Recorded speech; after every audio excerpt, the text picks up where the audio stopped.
ভিডিওতে ভিউ হয় না তো। দেখছো তো ভিডিওর অবস্থা, পুরো রমজান মাসে কোনো ভিডিও, একটা ভিডিও ভাইরাল হয় না। আর 30,000 ভিউ হইলে এই ভিডিওটা টান দেওয়ার কথা, বুঝছো? এই টানে না, মানে 24 ঘন্টার ভিতরে 10,000 ভিউ হইলে এই ভিডিওটা প্রায় মিনিমাম হইলো 300 কে 400 কে ভিউ হয়। হ্যাঁ, এখন এই ভিডিওটা রমজান মাসে টান। আবার এই আগে 1 লাখ ভিউতে $5 দিতে, হ্যাঁ, এখন 1 লাখ ভিউতে দিতে আছে $1। আরে কয় কি,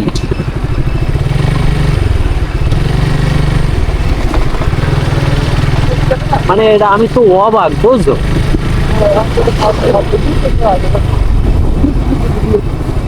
না, এই রমজান, পুরো রমজানে সব ডাউন এককালে, 65% রিচ ডাউন আমার পেজের, এটা কল্পনা করা যায়? দেখা মন করে।